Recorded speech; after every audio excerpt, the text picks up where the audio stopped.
ladies and gentlemen, and welcome back to goddamn. I think it's one of you guys, can you fact check when Peacemaker season 1 was? But we are back with our Peacemaker reviews. This time, season 2. I am Pour Some Honey on Me, Travis Snell, and I'm joined by.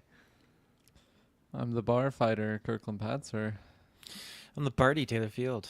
Yes, ladies and gentlemen. I got the date yet? Any confirmation 2022. date? Oh, thank you, Monsieur. So what is that? That's 3 years. 3 years. It seems a lot longer than that. I don't know why, but yeah. So you can go back if you want to and check those out. But here we are. We're reviewing Peacemaker as usual. What we're gonna do is we're gonna give our overall thoughts into the non-spoilers, and then after the fact, we will take an ad break, and then we'll get into full deep dive spoilers. We'll be breaking it down. If you like what we do here, our biggest episode of the review, our biggest episode of the year is the review of Superman. So go check that out. But yeah, we do everything. Marvel, DC, Star Wars, everything in between. Dexter's popping off. We got Alien Earth popping off. Gen V's popping off a couple weeks. So tons of shows. D23's coming up. Like his Geek First Day and everything. I kind of forgot, but D23's coming up. That's going to be big. Our Golden Geeks is happening. That's big right now, the vote. And then this Saturday, the only thing to promote is after 9, 6 p.m. PST, the After 9 movie night. We, with a couple patrons, will be watching along the War of the Worlds 2025 version, though, with Ice Cube. One of the worst reviewed movies, I think, of all time. Many people asked us to do it. They got the stretch goal. They voted for it. They paid for it, and we're doing that. So whether you want to join Patreon, the Phase 2 tier, and join us, that'd be great. And if not, you can just watch along, and it should be hopefully a fun time. I don't know. I've tried to avoid anything from this movie other than a few screenshots of Ice Cube. But Mr. Pats, I'm going to throw you. You've been a little under weather, so you've been gone this week. So I'll throw it to you, and we'll see if you make it through the non-spoilers. If you don't, you can just bow out then. But give like a brief synopsis in case anyone's new for just James Gunn's DC work. We don't get his Marvel work, but obviously Star Wars Squad, that's where we met Peacemaker.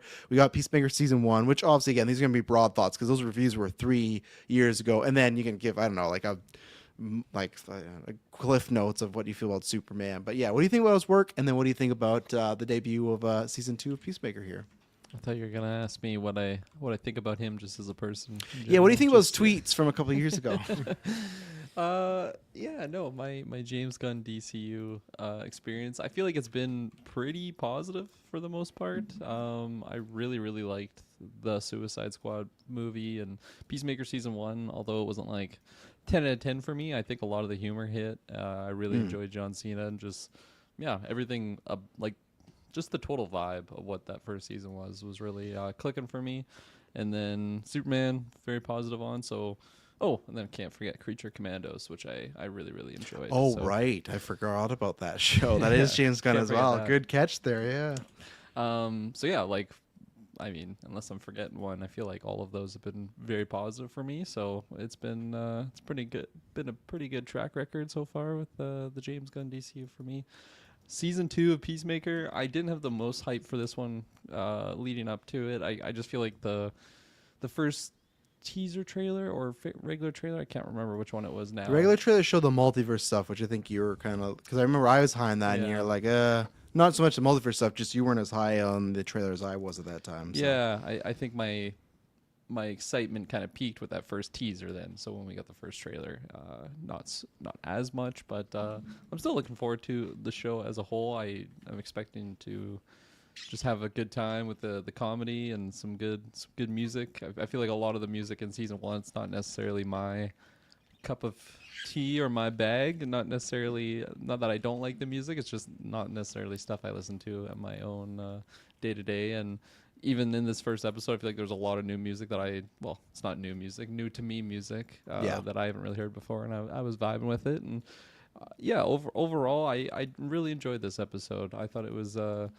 pretty good setup of the season. I don't think it was anything that like blew me away, but I'm not like worried, I think, going into this season because of this first episode, which is definitely not where you'd want to be on the first episode, being worried. No. Yeah, I think the humor, there wasn't any moments that really had me like laughing out loud. I think there was a couple like funny little witty remarks that definitely made me chuckle, but yeah, I don't know. I'm waiting for the big belly laugh moments, but also like the start of the episode, it's not really super like comedic. I feel like it's kind of No, we're mean. a heavy, dour area. Yeah, In we're meeting him at Peacemaker's a life bad right now. time right Yeah, now. You know? exactly. So, but yeah, no, overall, I thought it was pretty solid and interesting what they ended up doing with some continuity stuff and just tying Yeah. things together. Mr. Field. Yeah, continuity wise, interesting. But yeah, I mean it's Was that a Matt Reeves interesting or a Taylor interesting? no. I think Interesting. No. James is like, this is how we can get Robert in the DCU. so. Yeah, I wasn't super excited with like the idea of like season 2 kind of rolling into the foothills here. I like Creature Commandos enough, and I like Superman a lot more than I thought I was going to. But I mean, season 1, I enjoyed season 1, but I thought I didn't really have like a huge level of like, oh yeah, season 2, like yeah, I can't wait, da da da da. And I mean, I'm expecting to kind of get that hook later on, I'm sure, and as we watch a little bit more. But again, that hook didn't exist for me in this episode necessarily. That being said, I enjoyed it, and I think I was maybe going in thinking like, oh, I'm gonna get like a bigger kind of dose of like that comedy and like that action, all that kind of stuff. But I think I was just kind of like my own worst enemy when it came to watching it and thinking, okay, yeah, we're getting how'd you guys word that? You didn't say heartstrings, but he's in a dire place, right? That kind of caught me off guard because I thought we're going to be in a different. I thought we were going to be in a different kind of situation, but it's it is what it is. And with the recap, did you watch the recap, right? Yes, because I told you to. I feel like they went over a lot of like really bad stuff that went on for him last season, right? Like I feel like killing spoilers for season 1, 3-year-old show. I think no matter what context, if you're killing your dad, that's gonna probably leave a mark on you for a little bit, Mm-hmm. Yeah. Sure, whatever. Taylor, sorry, Wolfield, look out if Taylor has to get you down. Taylor ain't gonna be sad about it for too long. Jesus Christ. No, I think I'd have to rewatch season 1. I felt like it did mess him up a little bit, but I thought that he kind of overcame it when we got to the end of that season. But again, I'll have to revisit that and see, because the recap did a good job at kind of touching point on that and implying like, okay, no, it is dire, and that stuff does resonate as it should with you, and it's just kind of that's a spoiler. I shouldn't say that. But no, I just think I am my worst enemy when it comes to this first episode, because I think I had a pre-existing expectation of what I was going to be seeing in here, and I didn't get all of that I was anticipating. Not that that's a bad thing. I think it was a good episode, and it really tackled a lot, and there was some humorous moments that made me laugh. It's certain scenery too that's just kind of like you chuckle at, because it's just like, oh my god, that's funny. But one sequence in particular, I don't know, it was weird. I don't know why. Too much for threw it Taylor. in Taylor's there. too PC. Yeah, it's too much. I don't know why my you are too PC. My wife had a bigger time with it than I did, because Oh. I was just like, oh wow, and she's like, why It's is a good idea, eh? I'm quoting. We Yeah, should what are you do guys this doing one next time. weekend? Yeah, I got a perfect pitch for GV Day next year after No, party. but the words that she said was, how is this legal on TV? What? Oh my god! You know what? Thank God you could not join us for the Euphoria reviews that me and Kirkland are doing next year. I think I'm gonna get through it. I think I want to be there for it. I think I need to join. I think Taylor's gonna come in the scar, man. If Madsen's going, how does the stuff on Peacemaker, which is comedic, how do you get away with that? This is child's play compared to Euphoria, and that's not to be a pun or anything like that. So, I'll Yeah. have to see. Okay. Yeah.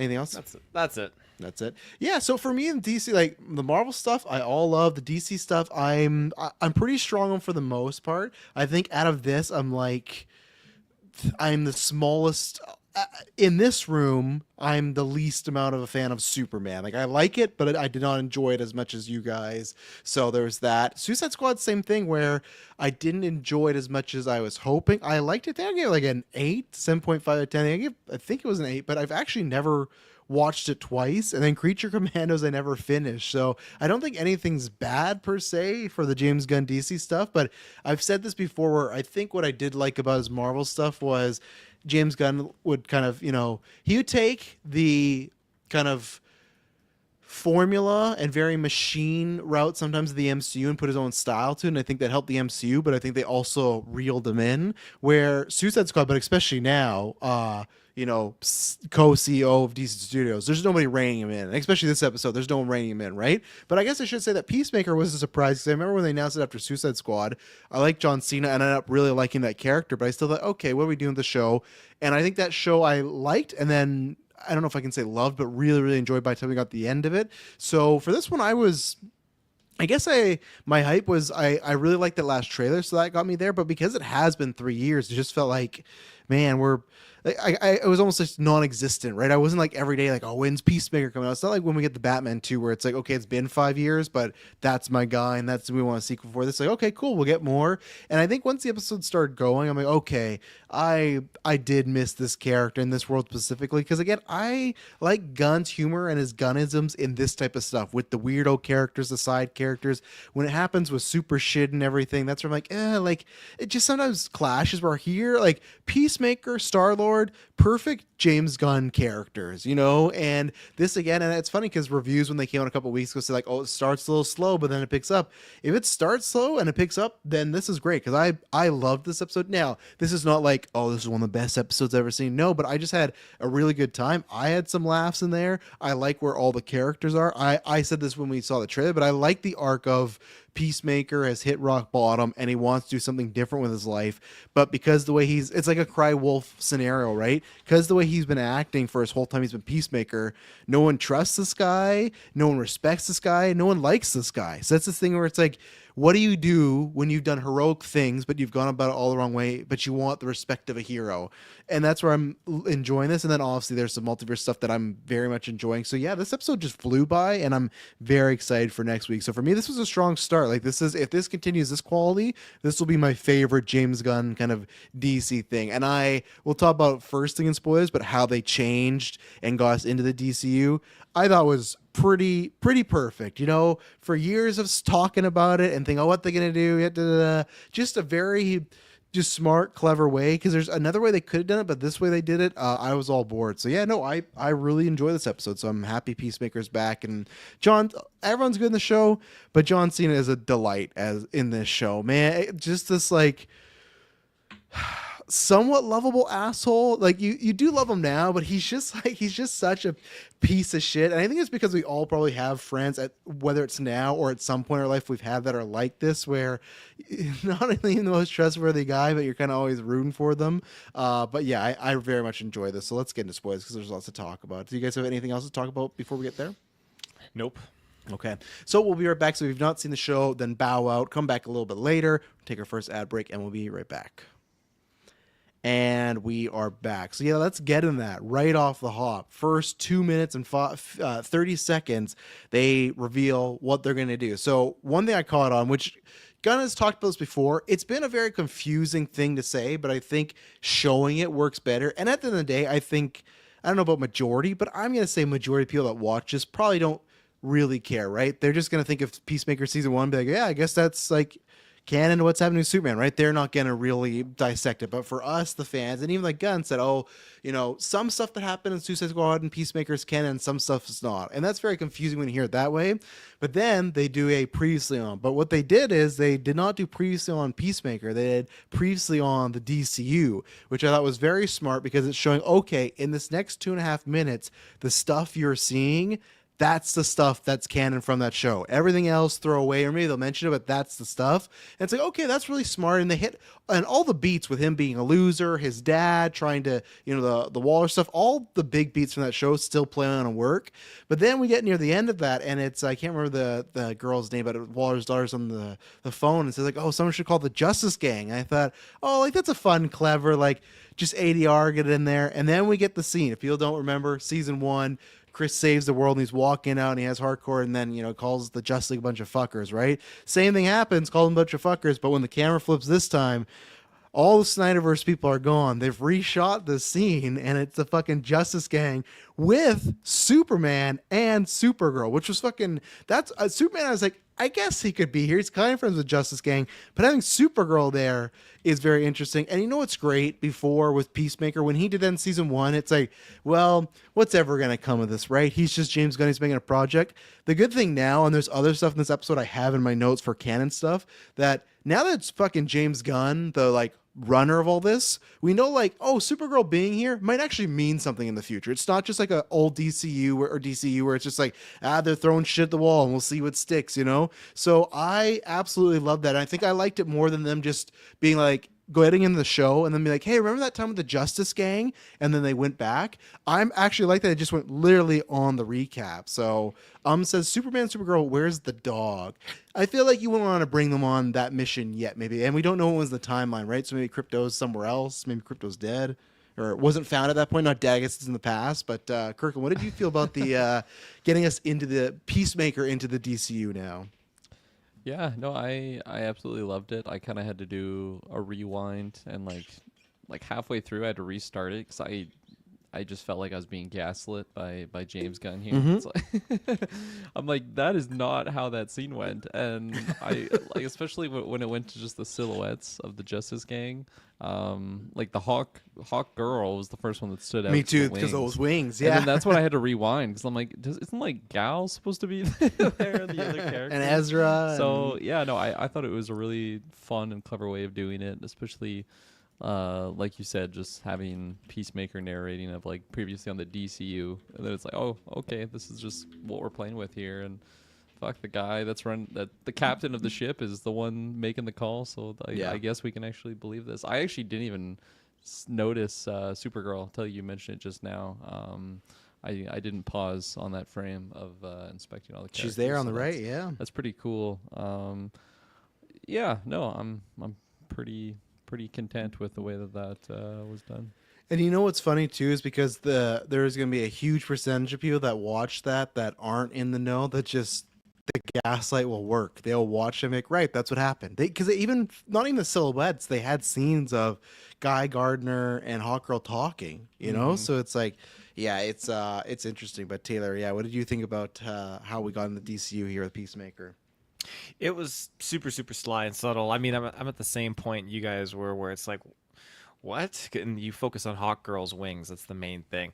I did not even realize Supergirl was there because I was just like Hawkgirl, and then Superman, and it quickly cut like a close up of Hawkgirl and Guy Gardner there. I was like, oh, okay, that works. I mean, I didn't even think Supergirl was doing like Earth superhero stuff yet. You know, like now she is. So I imagine the canon will refer to it, but I would have thought she's just in space right now. But I guess she's helped them a couple times at least. Well, so. I wanna see that crossover here where Lex gets pissed off about Supergirl, because I feel like I've only ever seen Lex, at least in my interaction with DC, ever get pissed about Clark Kent, Superman. I want to see how he feels about, oh my God, there's another just one. Targeting the men. There's another one. There's a Supergirl. Oh my God. And so I want to see that kind of. No, he's got uneasy feelings about Supergirl. He's like, oh, there's a Supergirl. What's going on there? You know, like attracted to her.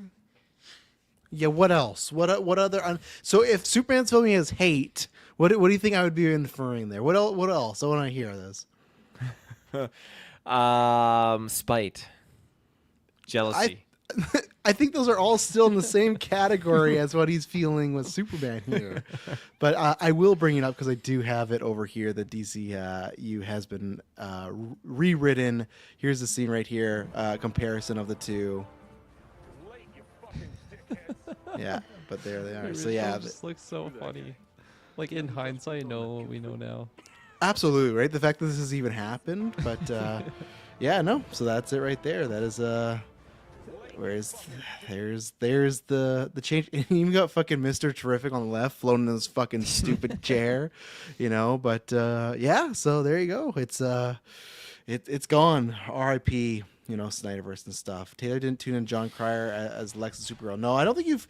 Did you watch any CW stuff? I Taylor? knew John Cryer was Lex, but I did not know he popped up in Supergirl. I just remember seeing like the odd scenes of him dealing with Superman. He's like, Well, because there is no super. Well, okay, there eventually was a Superman show, but they did Supergirl first, and then they did Superman and Lois. They like backdoor pilot. So Lex was there. It's tricky though, because actually John Carr wasn't his Lex, because when they did Superman and Lois, even though it was the same actor from Supergirl, that took place on a different Earth. The CW had some also weird multiverse shenanigans stuff going on, but. Yeah, so no, we'll see what happens. But yeah, very fun way. So then we get into it. We get that scene that we saw in the trailers, Peacemaker. He's going for an audition. This is a lot longer. We saw White Rabbit come out. Obviously, her audition didn't go well. This is definitely where it's like, man, we are in this and obviously the party scene, but it's like, we're in the James Gunn universe. When you got Sean Gunn making jokes about camel toe, and they're saying like, they're like, "Oh, what's your skills, Chris?" and the mutant, and then guys like, "Yeah, other than giving blowies to dudes," like like that, and like because I showed Emily the party scene, and that's where it's like you got to give them credit, even though Peacemaker existed. Now studios, this is where it's going to be interesting that I think we're all pretty certain David Cornsweet's going to have a cameo in the show, and to have a one where it's like. Couple months ago, Superman started the DCU, very hopeful, very kid and friendly oriented. This one, like we'll get to later, but massive dicks, a bunch of sex going on, drugs, cocaine, and it's like right off the bat, it's not like the MCU where it's like, oh, a couple projects in, they started to try and get a little darker, and even then, it took till Deadpool and Wolverine to get to rated R. This is the second project in of like, hey, even though you like Superman, here's a bunch of dicks swinging around, but yeah, we get this scene, and I really enjoyed pretty much everything in this scene. That's why it's funny when people said they didn't get much laughs in this episode. I got lots of laughs here. I wasn't like you enjoyed falling the on orgy ground. scene. No, I'm talking about the interview scene. Okay. The orgy scene got a chuckle out of me for two reasons. One, because it's funny, but at one point Taylor thought he was gonna have to watch the episode with his mom, so I was just laughing because I knew the scene. First thing I thought of too. Yeah, so I had heard there was a big sex scene in this season, and I thought, oh, please be episode 1, and it wasn't. But no, I really liked the interview scene, and like we saw in the preview that they did not accept him. But I like that he walked away. I like that they didn't kick him out. He walked away, so you never know. Maybe he could have Faloozoed his way in. But yeah, what do you guys think about some of that opening there? Oh yeah, we will get in that part, Mike, after. But go ahead, Kirkland or Taylor, whichever you want. With the interview sequence, yeah, I didn't find it the funniest out of the scenes for me. I feel like the humor He's sick. with the He's with the I am sick, so that definitely is an asterisk to go with my feelings. But No, I'm joking. I would say the humor peaked with the blowjob line by Green Lantern there, but it just kept going with the unmutedness of the nature, and It was maybe a bit yeah, long. I'll give you that. that joke just didn't fully work for me, but yeah, I don't know. I don't really have much more to add on that. Mm-hmm. Anything on the Taylor? additions or Sally? I mean, it was yeah, the interview was I chuckled at some points, but I didn't think it was as funny as it could have been, but there was enough to make me laugh. I thought it was funny after the fact when he got to the car with the girl, and he's like he said like I'm good at sucking dick, that's a compliment. That's not even an insult. Fuck those guys. That kind of made me laugh, but yeah, I don't know. There wasn't a lot in there that just really, really made me chuckle. I was excited to see Guy Gardner and Hawkgirl pop back in there. I thought that was fun with Maxwell Lord. That was pretty cool too. They're definitely but- like, not to be mean, but I feel like they're like the cheapest of the Justice Gang because they're in Superman, they're popping up in the DCU recap, they're popping up here. It feels like, or they just had a more open schedule. You're not getting Corn Sweat, you're not getting Mr. Terrific, you're not getting Lois or anybody, but these two keep popping up, which is fine because Isabel didn't really have much to do in Superman, right? So it's nice that she kind of pops around everything. So. Yeah. I did like that before the car ride when he's talking about the Justice Gang and he's like, oh, I'm fucking metahumans, and she's like, oh, you don't really get along with them. And he's listing off all this stuff. One of my favorite line was when Hiroshima says, hey, Jersey Shore called wants its hair back. He's like, as if TV shows can't call you. But he lists like all these remarks and he's like, yeah, I don't really remember any of them. I just know they've said a few. But he like listed off like 5 or 6 things. Like I don't really pay attention. So it's great because like even what they do with Superman, Superman, right? He was commenting on Superman, and here he is playing off like, I don't really care what metahumans think about me, and then he lists 5 to 6 things of what they think about him. So I enjoy all that. But yeah, as Buzz brings up, can you imagine some family loving Superman tuning in here without watching season 1 to learn more about the DCU? That's what I mean. It's a bold start, and I don't think they did hit over the head of like viewer like I didn't get no viewer discretion advising. I tuned in, so I feel like they did not hit hard enough of like, hey, if you like Superman, don't watch it. They couldn't even have Peacemaker like a PSA, like if you're under this age, it might be a little risky. But yeah, we forgot about this, my bad. Superman Mike says, how do you guys feel about the intro dance compared to season 1? Because obviously that was a massive thing, right, where we sing around Peacemaker, do you want to taste it plays, and they have this whole dance number, which was a big meme, and that song got very popular. So now they decide to, okay, we're not going to reuse the song, we're not going to reuse the dance, we're going to get new song, new dance, there's new cast members. I'll say I'll have to sit on it. As of right now, nowhere near season 1. Season 1 at least, I guess, did have that benefit of, like I said, the shock value. We didn't know it was coming, but even the song choice for me is better. This one, same thing, almost like the interrogation scene, feels like it goes on like a little too long. I know there is a lot of characters, but yeah, off the hop, I was already missing the season 1 dance, so maybe that'll change next week. But I felt it was a step down in my opinion. Yeah, maybe a little bit of a step down, not that much. I can definitely see it potentially growing on me as the weeks go on. I did enjoy it, and I did like the song, but I think, like what you said, just the shock value of getting the first one for the first season, a little bit more memorable there. But I've also seen that one a lot more than just this first one, so we'll see. Oh yeah, we stepped down for sure. I like that first one a lot more. This one, I got excited when it popped up, and I was thinking, okay, cool, we're getting another original intro here, and there was some fun moves and whatnot, but it was a little bit more slower. I like just the magic of that first one definitely encapsulated a little bit more. I got so excited just seeing Tim Meadows in that intro. I kind of forgot that he's in this, and I can't wait for his character. Yeah, I know. I'm excited when we get there. So let's see. They should have kept the same dance song and just redone the dance of new characters.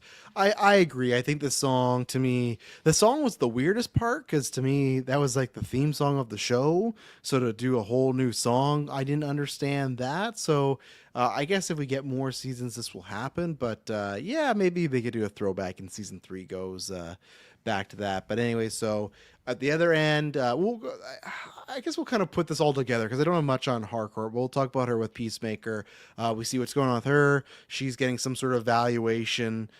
Still a line I like from the trailer of the smash cut of like, oh, it looks like you have like your toxic male syndrome, or what? I can't remember the term they throw. Toxic masculinity. Toxic masculinity, and just gets her like, what? Like, and she explains that. But then they kind of go over the fact that because they turn their backs on Waller, she's kind of blackballing them, not letting them get government jobs and using their skills. So she, if Chris is going through the like depression of what happened last season, she's going through the anger. If they're doing the 5 steps, they're on different steps right now. She beat the shit out of her car, Knuckles just bloody and everything like that. She gets back. Nice little scene with Peacemaker. He's waiting there for her. They have a conversation. We found out that they have had sexual relations with each other just a couple nights ago, and I did like that. Of like, something you want to talk about? No. Something you want to talk about? Like, I actually really enjoy, like I said, he's depressed and she's mad, but I do really enjoy that in many aspects they're like the same character, but like a male and female version, so they can't deal with something, because sometimes you just have like, oh, there's a loud person, a quiet person, someone that likes to dig in deep, and someone that likes to maybe respond, but they're not in touch with their feelings, and they're trying to not to appear to be the weaker one, to have feelings for one another. But yeah, that's what happens. Chris eventually does speak about that, but she kind of, I don't know, throws it in his face a little, like it was nothing, meant nothing. It was a fun time, but kind of a mistake. And then he's like, yeah, fuck, whatever. And then obviously that gets to him to his party. And then later on, the only other hardcore stuff we get is she goes to a bar and gets in a bar fight. So she kind of has like I won't say a death wish, but on that sort of sense that she's just looking to get beat up or get into trouble, and she has really no guiding light right now. So She's got some destructive tendencies going on right now. absolutely, yes. Yeah, Still jacked as ever too, and she's punching the car and the guy. It's just guns for days. No, she's got guns for days, but also the arm guns for days as well. So NGUNN gun for days. A triple pun there. Yeah, I really like their scene together. I'm excited to kind of just keep going down that route of what that kinship or whatever will blossom to be. I just speaking to the John Cena character being like the lovable idiot in that scene when they're just going back and forth, and she's like, "Oh yeah, like let's just call it what it was, a mistake." He's like, "What?" Or what did she say? What else could you call it? He's like, "Good," and just like John Cena's face, like you just deliver that line so He looks well. like a lost puppy. Yeah. Like that's what he does. And That she was just one puts scene him that like down. really made me crack up, and it's just all because of his just mannerisms in that scene. He's just so good at that, like he just doesn't fully, I don't know, the social cues or whatever. It just doesn't fully click. So I really like those traits of that character. But yeah, really interesting to see what's going to be happening with Harcourt. Obviously, she's been kind of betrayed by her own government. I think it was a job interview that she was doing with like NSA at the beginning there, and she just Yeah. can't get a job anywhere. So where is that going to lead her? Probably just working with Chris and doing whatever she has to survive. But yeah, no, I like at least how we picked up the pieces from season 1. Or does she somehow get a job with Flag and Argus, I wonder? Because they're kind of established them as like our shield in a sense, right? And Yeah. I feel like that's a way where she can kind of get in the crux of stuff. Because I guess we just don't know, right? We'll talk about the ending of this episode later. But if Chris spends a lot of this season in the multiverse thing, I don't think he's going on jobs in this universe, right? I guess he's over there doing stuff. Right. So that's why I don't even know what she's going to be doing that other than I'm sure he gets in a pickle and she busts him out, So Or she betrays him, and that's another. that's how she gets pointer. Argus' job too, right? Yeah. Because Rick Flag's obviously, we'll talk about him making it a high priority to take a look on Mr. Cena there. But Tay, what do you think about Harcourt's, beginning of her journey here? I always found their relationship or their friendship, I guess, in the first season to be, it was engaging and interesting, and I just kind of was leading down this path, like, okay, there's tension there, it's going to lead somewhere. Especially the dance number, they have like a whole moment where they like Oh, get yeah. face to face. So they kind of buried the lead there. They're not like, yeah, they're going to be a couple this season, Yeah, and we're gonna get like the other version of her, right? It Yes. looks like based on that intro. So that I wasn't expecting that, but that'll be kind of cool to see that dynamic. Who's probably going to be a complete 180 of what this Harcourt is Absolutely, like. yeah. So that'll be pretty funny. But no, I think me and Madison were talking about how it's just it's weird, like James Gunn's This really just sitting irks there you. You watching. bring this up all the time. Well, it's You just bring this all the James time. Gunn's just sitting there watching, and Madison's just like, yeah, guys, that would be weird if you made me do this. And Well, we are the second movie. Kirkland's just going to town on Madison. Just wait. Hunter gets into a weird situation. Taylor, get close to the camera. Do it. It's like that scene in X. Oh yeah, yeah. Can't I do could this do it. No, anymore. no, no. You get your. She's just a boom mic operator. Yeah, I'll say Taylor. This has bugged Taylor so much, but like, that's a different profession though, like acting and everything. Like in that sense, right? And I'm sure when they met, she was already doing that stuff. So it's like, I feel like you can't really limit your partner to do those things. Now, I know what you're saying because he's directing, but like tons of people, like look at James Cameron when he directed The Terminators. Lyndall Hamilton was his wife, and there's a whole he filmed the conception of John Connor where all this stuff's going on. So like happens a bunch. I feel like in that spectrum, it's just like if it is weird, that's because someone's making it. Like it'd be I guess like, I would want to see what their facial expression is while the scene's unfolding, just so I can. well, you're feel directing it, so there you go. But no, like so let's say, I want to see like James Cameron's facial expression as he's filming the scene with his wife, the conception of John Connor. do you Because I think want he's doing? I want to like. First of all, it's not gauge John. Okay, no, whoa, John Connor. No. It's no, because you're just saying that she's having sex with her son. What the No, fuck? I said the conception of John Connor. Oh, okay. I thought you said the scene with John Connor. Like, No, what the no, fuck no, are you no. pitching? You ever fuck your sister?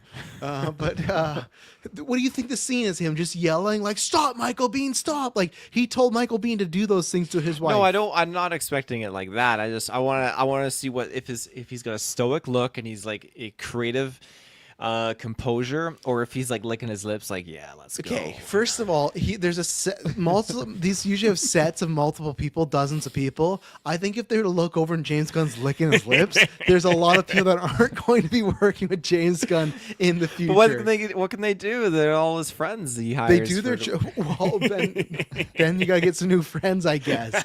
Then I say, you know what? I guess I'm gonna go to the MCU. But I guarantee you, most of those directors, I don't say they have a stoic look. They probably have an engaged look, not in the way that you're thinking. They're probably just focused on like shot, lighting, the scene. Like that's probably Good, I think when they're up there, they are. Taylor wants Gunn to body double for Cena for sex scenes. Well, there's some history. Like Taylor, you'd be happy in the Thor movies whenever he kissed Natalie Portman. Well, I don't know about Thor: Love and Thunder, but the first two, Hemsworth's wife would step in and do those scenes. See, So- that's respectable. That's bravo. as says that's a Rachel Brosnan's husband saw when Gunn was filming Superman. He's licking his lips, sticking his Did, tongue out. did you get rid of the? Oh, yeah. This was his her.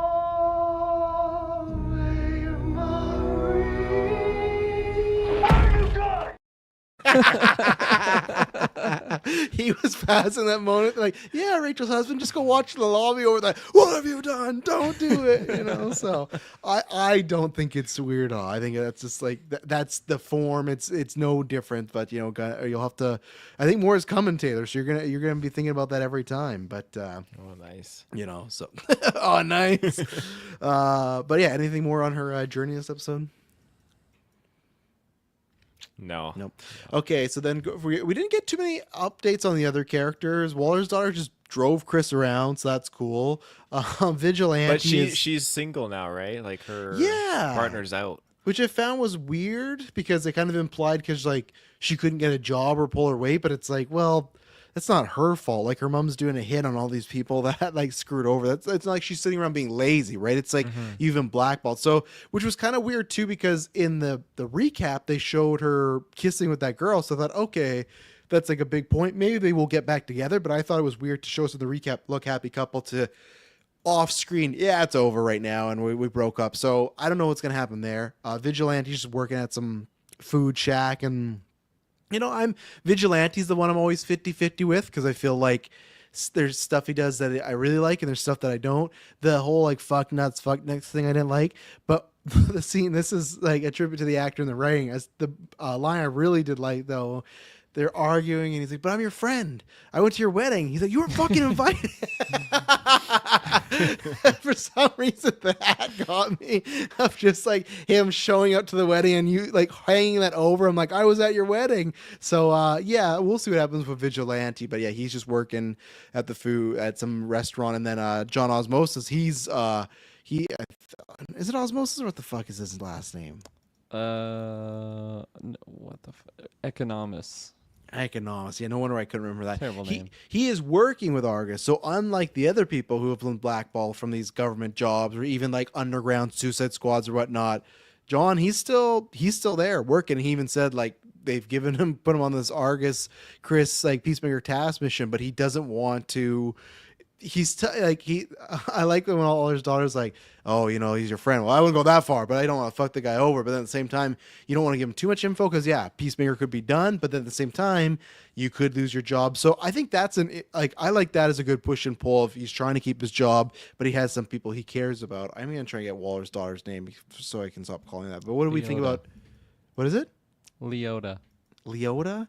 These Adebayo. characters' name. I'm Leota. No wonder why there's no reason I'm gonna remember these. But yeah, what do we think about before we get the other stuff of little updates on Chris's crew here? Nothing. Moving on. Okay. No. I think I would have liked to have seen a little bit more Vigilante, because he was one of my highlights in that first season. It really, really made me laugh a lot. And yeah, that scene that really, really did get me, because he's just such a like. He's like, I know. He just spirals out of like left field. Like, oh, I know a lot about owls. I know everything about owl facts. Like, ask me a question. And so Economist asks him, like, okay, like, what are their eyes? Like tubes or balls? Or he's like, oh, they're balls or round. It's like, oh, they're tubes. Like, oh, what the fuck? Like, It seems like they have a good friendship and they're hanging out a lot and whatnot. Seems so like they that have a good seems cool. friendship. It seemed like John was annoyed to take that call. He I was felt annoyed, like. but he still took the and like Googled up like a He fact to didn't ask Google about it. owls. He's like, Yeah. I'm busy. I can't talk to you. And then he like stops what he's doing, pulls up Google. Owl Yeah, facts. so I was he like, oh, wow, definitely- he's really doing it. They definitely got like a bro friendship going on. So I think that's fun. That's funny. It's cute. But we'll see where things kind of go. And maybe Vigilante is kind of like maybe he's kind of like on the down low and knows what's going on. But we'll have to see. With Knows what's going on with Economist. what? Kind of like with Economist, kind of like stalking and watching. You think he know? You think he knows that he's stalking Peacemaker? Well, he knows that he's back in town, so I don't know. I think that he knows something might be up, or well, I don't know. I feel like they're closer friends, and maybe Vigilante is playing like a part in it because he's worried about Peacemaker too and all that kind of stuff. So, yeah. Okay. Just because we might not talk about it later, we didn't think this, but Gunn confirmed that the Superman, Supergirl are not on the Justice Gang now, but they just team up a lot. So there you go. So you can look out for his live watch-alongs in the future. Kirkland, you got any thoughts on the Friends?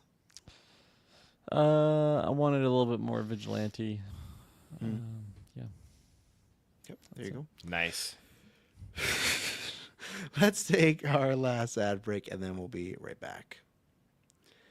And we are back. So let's talk about this. So obviously, with the, I think this is when it happens the first time. He goes in the portal the first time during the orgy, right? Or is that the second time? Second time he goes in the Second portal time. at the beginning of the episode. Takes the What? alley out. Oh, right, because Or- yeah, Eagly, yeah, because he was Owly. cold. He's like, I'm not going out there and stuff. So, so he went in there once, and then this is very similar to Lex's thing, right? Like the pocket dimensions that was in season 1. But he's just kind of chilling. He's walking, trying to find Eagly, and then he finds a very similar setup to his stuff going on the helmet. So I think that's kind of odd. Puts in the exact same code to get into his room. That opens up a mirror universe or whatever it might be, multiverse. He sees all these accomplishments on there. He sees like some posters about this trio, and you kind of infer, which we get confirmed later, that his brother's still alive and a hero. We get his dad, who obviously, if you don't remember, was I think they call him what, the Red Dragon or something like that. White Dragon. White This Dragon. one, is he still the White Dragon or he's I think so, but he's blue, I guess, actually, right? Yeah. So it could be different. But even then, no, he was white and red before, and he's still the White Dragon. So he could be, but I think the red was to emphasize the Nazi racism stuff, because his dad, piece of shit guy, into a lot of terrible stuff in season 1. We don't know if he's into the multiverse stuff, but at least the way he responded to seeing Chris, like, oh, hey, kiddo, you having like nightmares, dreams, something like that? Nothing season 1 Peacemaker dad would have said all. He fucking hated his kid. It was very Dewey Cox, like the wrong kid died sort of scenario. And it was even more fucked out when they revealed that Cena didn't actually kill the kid. Like it was just like an accident altogether. But then he runs out of there. He's scared. But then later on at the party, because he's super down, the interview didn't go well. The hardcore thing didn't go well. And I guess we could talk about it there. Very good scenario where, you know, he pulls up this bag for a rainy day. All these many other heroes have all these issues. What does Peacemaker does? He's just going to go home, get fucking wasted. He's doing drugs. Great transition where he does a line of cocaine, and then when he comes up, the orgy's happening. And there is, hey, we always talk about this, dicks galore. Dicks, vaginas, everything. It's an equal opportunist thing here.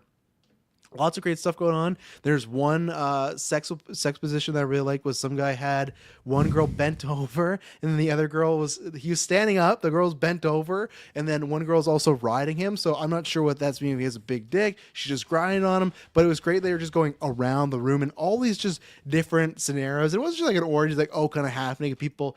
They were making it look like that. Someone's getting ridden beside John Cena. They want a fist bump. He just bumps them and whatnot. But none of this is working for him. So he goes back in this portal. And then that's where we get to see some of the stuff where, yeah, life's much better there. The brother is alive. It seems like they're heroes. They got like trophies and plaques. He wasn't supposed to be there. So that was the cover for now. Cause like, oh, you're back from Bloodhaven. But he's completely shocked. Cause not only is he seeing his dad alive in a sense that he is proud of him, he's seeing his brother as an adult, which he's never ever seen before. So I feel like that would fuck you up more than just seeing like a multiverse version of like your kid brother. Seeing your brother completely grown up, it's like, man, that whole what if and potential what someone might be is in front of you. And I thought Cena actually played that stuff really well, like the emotions of seeing all this and him kind of being fluttered and just playing up that he was drunk. So we get all this stuff. It seems like we get a picture of him in Hardcore that even though they're broken up, seems like that's going well. And then he's looking at all these shrines and trophies, stuff we saw in the trailer. But we don't see the ending of this is Guncocks. It's the actual Peacemaker of that universe. They fight a little bit. He pretty much just kicks his ass, but our Peacemaker hits one move, hits the jetpack, but unfortunately this jetpack does turn on and doesn't take out this Peacemaker, just pierces him through the entire stomach and kills said Peacemaker, which I did not think was going to happen. I thought he was just going to get like knocked out and he'd be like put away and eventually they'd swap back. Because I thought, okay, our Peacemaker is going to go live in that universe for a little bit and realize he's got to switch back. But no, it's like this guy's just fucking dead now. So, yeah, what do you think, Taylor, about all this? I mean, it fits. I feel like with our Peacemaker's kind of MO, where he just he just does these bad decisions and fucks up, even though he's just seeking something healthy and positive and just positive reinforcement. But he fucks up. He fucks up a lot, and that's one of his biggest kind of things about how he can't really always just be that good guy, is because he fucks up like this. And this is kind of like foreshadowed, I guess you could say, in this meeting at the beginning when the Justice Gang is like, we don't like casualties and that sort of stuff. And I feel like that's a good kind of segue into like, okay, well, this, he has a casualty here. Like, oh, they asked the question, like, what about all the people that were not deserving of like justice or peace or whatever, like the way that Maxwell Lord says it, I'm paraphrasing, he says it in a way like, okay, because John Cena is like, yeah, no, I eliminated them, all this brought peace and whatnot, and he's like, okay, well, what about the ones that you didn't, and the still people that he killed? But he just worded it in a very, very good way that made him kind of have to think a little bit more about it. So I like that. But yeah, it's yeah, that's interesting. So now we're going to be getting him just kind of like tangling between the two universes here, which I'm fine with. I think it'll be fun to see how things kind of collapse, and it makes total sense him wanting to be in a universe where he's loved and appreciated and viewed at as the good guy. It totally jives. So we'll have to see where things kind of go and how it's going to affect back at home. That's one of the things that I like too, is because of everything that happened with Lex Luthor and his like pocket universe, and that's kind of like the theme here. Like, okay, we can detect that. Okay, there's something going on here. Yeah, with another they're on the pocket lookout universe. for that type of stuff. They're on the lookout for it. Yeah. Yeah, and the thing is, though, you brought like with him bouncing back between universes. I'm wondering if he is gonna be bouncing back or if he's just gonna just go to that one, because like right now he has really no reason to stay in our. Now, granted, don't get me wrong, he's gonna end up back in this one because I'm seeming. I don't think they need to start doing some names then eventually. Hopefully they don't do too much multiverse stuff right away, but obviously the MCU world that we know, it's like the 616, right? So right now I'll just say for our prime DCU, that seems to be like that's where Corn Sweat is, that's where that Justice Gang thing is, everything like that. So like I know he's gonna get back there, but it's just like as of right now, what reason does he have to go? Like Harcourt's blowing him off, where in this universe looks like he's with her. He's got not only a purpose with the heroism, he's got his father and brother, which he never really had. His father was around, but he didn't have him as like a person to look up to, right? So that's what I'm curious, why would he even consider going back at all right now, right? And then, but the thing is there a consequence for staying there? Because technically, I feel like couldn't you just close that door, and if Peacemaker's the only one that knows that code, like Rick Flag could just never find him, he's gone. Obviously, it won't be that easy, but I just don't know why Chris would go back at all, really. So Yeah. what about Yeah. you, Kirkland? How you feel about this multiverse stuff right now? I feel like I'm just waiting for something to be revealed that, like, his dad still is an awful piece of shit character or something. Maybe his brother's involved, and maybe those are like some antagonists for him to take on for the season. I don't really know. It seems a little too good to be true. And to your question you're posing, it's like, why would he go back? Like, I imagine that'll be revealed pretty quickly next week, but I don't really. Oh, you think next week they'll reveal it? I think it'll be a little longer than that, think because I think we got 8 episodes. I feel like they might bury the lead for a bit. You know? Yeah, I guess they could do like an episode of him just really bonding, like with his dad, and like just having a good time out there, making it that much harder for when they rip him away. Because I don't know, I don't really see him being the dad. I guess now his brother too, like going beyond this season. So I don't know. I imagine it'll be something not so great, but I don't really know exactly what that would be. Superman Mike says, I predict that new universe is evil Superman. That's what I was going to say. Because we talked about that with F4, right? And we didn't, spoilers for Fantastic Four, but like, whatever. Obviously people who decide to see it saw it based on the box office. We didn't get any of that. And they clarified that before, right? There's no other heroes, anything like that. And I wonder, is that where you could get a Corn Sweat cameo where it's in this universe? So it's this way of like he hasn't interacted with Peacemaker yet, like our Superman, but one here. The one I'm thinking of though, because it is a theme this season, I think for multiple things of like Taylor was talking about in the interview, and obviously we got Rick Flag Sr. looking for him.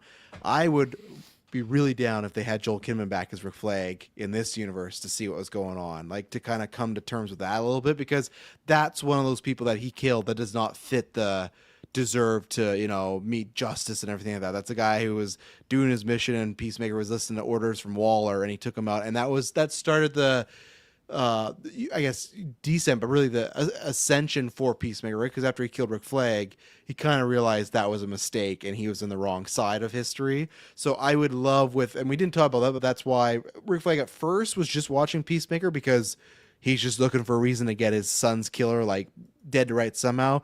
Luckily for him, the whole like pocket universe tech looks like Lex's, so he has a reason to use them. But even when he said, "Oh, it's like," he said some term like move them up to level 1 threat or something like that. Even that person he was working with kind of looked like, this feels like bullshit. This feels like you're just trying to make it so we can bring him in and you get a chance to fight or kill him. But that's what would be really interesting. And even if it would be for that Flag to see his son, because I'm not sure if they're going to go that universe, but I don't know if I'll say a prediction, but that's a hope of mine that we could see Rick Flag Jr. again and see Peacemaker. And maybe he's bad. I don't know what the deal would be, but Superman, him. I don't know if there's anyone else I can think of other than, of course, you could see his other friends, right? Like, obviously, we're in Harcourt, so I imagine you might see a version of them all, like Edobeo and John and Vigilante. Like, I could see that, but I would like a couple other fun surprises to happen. I feel like we already have the Dark Superman scenario. I mean, like even though he's a clone, but I feel like it's still that's true. Is the same thing. So I don't know if they would really necessarily go about that route unless they're doing, okay, no, we're not doing a clone. We're gonna actually do Superman himself. Well, what if it's kind of like, what if it's kind of like parodying the Snyder? Like, I don't agree with this, but already I can tell by my timeline the whole redoing the opening. A lot of that's literally erasing the Snyderverse, but they're doing it because it's their universe. But you got that, and then. Which I don't think it's because of his Joker, but James Gunn took multiple shots at Jared Leto in this episode. It's a known fact that James Gunn does not like Jared Leto. I'm not saying this is all alleged. This is all just stuff that's in there. I'm just reading off of what James Gunn said on his Twitter, so it's not me. But at one point, there was a conversation before James Gunn got canceled. He was having with somebody. I can't remember who it was. And someone tweeted out like, "Oh, like they're just talking about how kind of icky it is that Jared Leto goes after."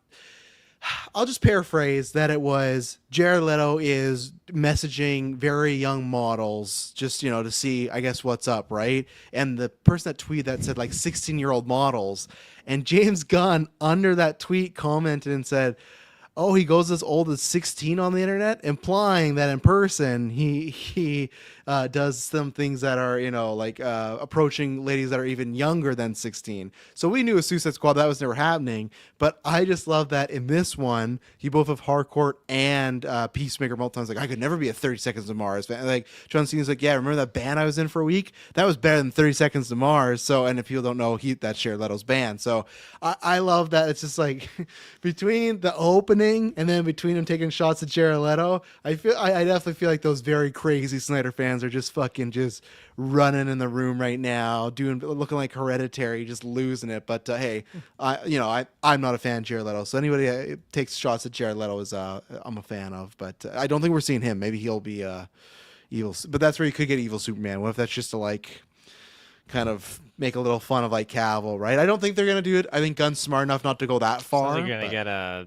evil Jared Leto Joker before you get an evil Superman. No, I don't think you're. You might get someone parroting Jared Leto, and like you could see that Joker with another actor, like Ike Barinholtz playing him, or like Adam Scott or something like that. But I don't, or fuck, just have James Gunn do it. But I don't think you'll get Jared Leto. But Superman Mike says, I'm hoping for Ratcatcher cameo. Peacemaker almost killed her too in Suicide Squad. I am, but not in the multiverse area. I'd like that in the like the prime DCU, so we can know she's going to come back. What about Robbie with on the press tour when James Gunn said like, oh, you'll get your answer, what was this whole thing? That will be revealed in the future or down the line. Like, wonder if they reveal that here. I don't know. I could not tell you. No thoughts from the peanut gallery here.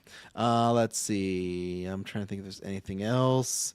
I did like when he went in the universe, very similar to kind of what we got with The Flash a couple years ago when the Flash movie happened, and they're talking about Back to the Future, and Michael J. Fox wasn't in that movie. He was in Top Gun. Eric Stoltz was. Same thing when he walked into our Peacemaker walked into the other Peacemaker's room, and all these bands, their albums have changed, like Def Leppard's Pour Some Honey on Me instead of Sugar. I thought that was good. And then there's some of that people, I'm going to take credit for this if I'm always look at that. Gotta watch the new Dexter. I applaud your validity to make sure you watch that. Yeah, we'll be back tomorrow watching Dexter. But is that really out now at 9 p.m.? I thought it was midnight. Is that out at 9 p.m. for us? That's interesting. When it is, I might have to. Yeah, I'm gonna check that. But I swear when Rick Flag Sr. was on his computer and he was watching like a MetaHumans, like their version of YouTube. One, it was that talk show guy from Superman, right?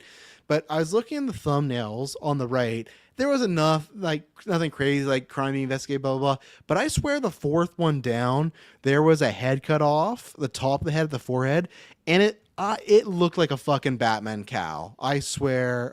Is that the Batman cowl I'm talking about? Yeah. No. The new Dexter episode went live. Okay, cool. Look at that. Let's review it tonight. You're in Kirkland? Yeah, Kirkland. Yeah, we'll see if I show up to that one.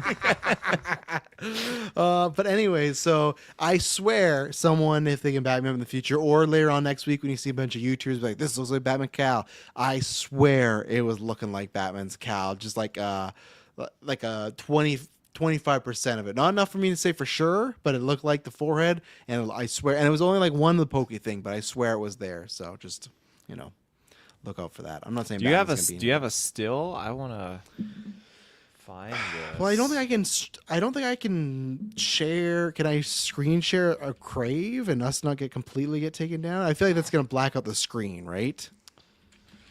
Probably. It What scene was might. it in? Let's see. So the scene when Rick Flag is at ARG, when he's talking to that lady and he's on his computer and he's watching like the talk show. I'll get the screen cap here. I should have wrote it down, but okay. So let's see here. Okay, we're going a little bit. We're at the orgy.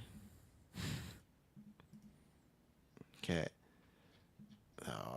Okay, here we go. I'll see if I can see. It looked clear though on the TV. Now here, I don't feel as confident. Let me see if I can screen share. I doubt I can. Oh, does this actually pull up? Oh, look at that. So we're not gonna play it at all, but Wow.